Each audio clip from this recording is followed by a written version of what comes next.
Welcome to another episode of The Man Who Woke Up the Buddha. This is Season 4, Episode 2, entitled Funny Money. Previously, while skating on the frozen harbor, Sid began to reminisce about all the ways he'd made and lost money over the years, and the Buddha began to consider whether that was one of the reasons he found himself temporarily incarnating in the sky. Sid was remarkably comfortable after slip-sliding onto the ice in the midst of his ill-advised attempt at a single axel. He had landed spread-eagled, if eagles flew upside down, where he instinctively began doing snow angels, if angels flew upside down, on the snow, actually the ice, since it hadn't snowed yet that year. Fortunately, in a rare burst of common sense, Sid was not only wearing one of the kids' bike helmets, he'd put on a scarf, a heavy down parka, guaranteed to protect from hypothermia to 30 below, and mittens guaranteed to protect from frostbite to 20 below. He was even wearing long underwear guaranteed, at least where it really mattered, to 10 below. Besides, while he knew he had about as much chance of getting back on his feet as the Michelin Man would after jumping out of a car going 60 miles an hour, he figured that eventually someone would realize he wasn't there and look in the next logical place, spread-eagled on the ice, doing snow angels.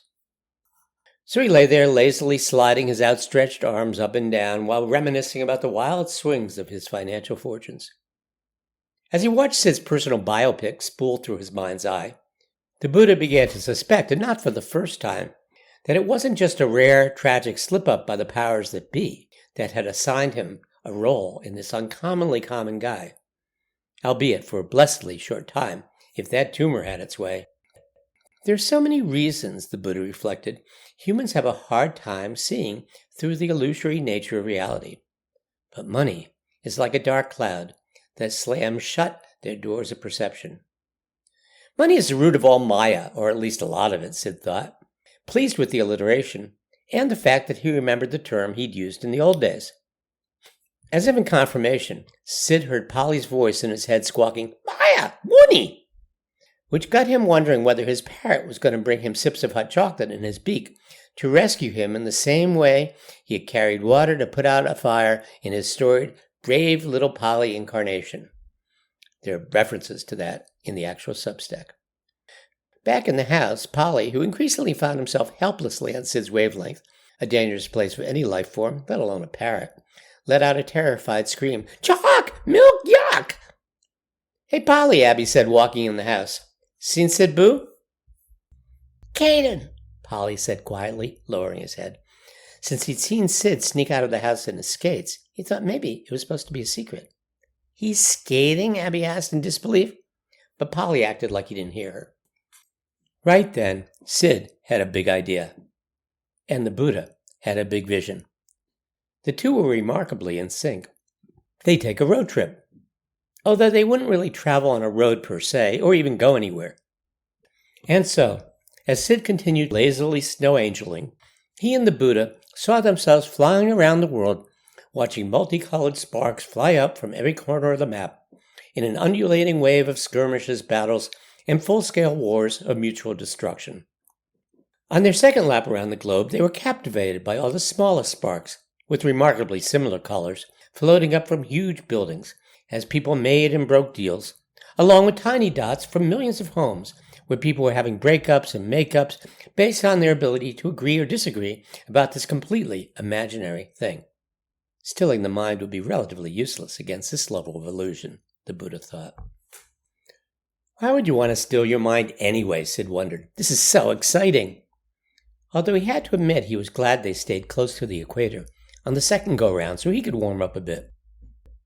Surprisingly, to the Buddha more than Sid, on their third whirl around the world, they saw brightly colored, friendly flashes over fields and glowing out of big, low buildings that looked like spaceships, where people of all ages were hitting, kicking, and throwing balls in the air instead of at each other. Maybe that's a clue, the Buddha thought. I hope the Sox win the World Series this year, Sid thought, departing briefly from his Buddha nature equanimity. Hey, it's just a game, he laughed. Too bad they don't realize it really is just a game, the Buddha replied. Well, he wasn't sure if Sid heard him. Sid thought back to the very first time he made any real money. I thought we decided real money was a contradiction in terms, the Buddha pointed out, in an uncharacteristic flash of peevishness, before settling back to watch Sid's documentary. Wait, is that popcorn I smell? I need popcorn, Sid thought enthusiastically, even though he had about as much chance of picking up a handful of popcorn with one of those gloves as the Michelin man would getting into a theater dressed like that, except maybe on Halloween. Let the show begin, Sid and the Buddha thought. Sid had lost his first 4 jobs after college. The first was as the manager of a record store, whose owner couldn't be persuaded the Beatles were anything more than a passing fad. The next 2 were at restaurants, where he was fired for insubordination, a concept he would never understand. The last was as a sales rep for an oil company. He was fired from that one when his entertainment expenses began to flow faster than the product. A few weeks after his 25th birthday, while standing in the unemployment line, wearing a perfectly tailored 3-piece suit and reading the Wall Street Journal, Sid decided to start his own business. Well, it wasn't really a business, it was gambling. Well, it wasn't really gambling. It was buying oil futures. In other words, it was gambling. Definitely gambling, the Buddha agreed. Sid now watched familiar photographs float by of people he knew who thought they'd be able to make a whole lot of money on futures, only to end up throwing away what little money they had and becoming Uber drivers. Doesn't sound like a bad way to get around, the Buddha thought. Gee, Sid thought, maybe if I ever get up off this ice, I'll become an Uber driver. For several weeks, Sid studied the movement of the markets every day, felt the rhythms come and go, watched the spikes at different times of day, saw the ways they did and didn't relate to the news, and finally realized he had no way of penetrating the larger forces at work because they had little to do with oil and everything to do with factors like whether certain billionaires were hung over, or more importantly, whether the people managing their money had taken their Ritalin. It was like making love to a mysterious foreigner whom you'd never met and barely understood. If you could figure out how to get in, stay in, and pay really close attention to the moves, you'd be richly rewarded. Otherwise, you'd crawl away with barely enough for a cup of coffee or a glass of chocolate milk between your legs. Even in his snow angeling trance, Sid heard the voice of a high school English teacher saying that was the worst metaphor she'd heard in her whole life.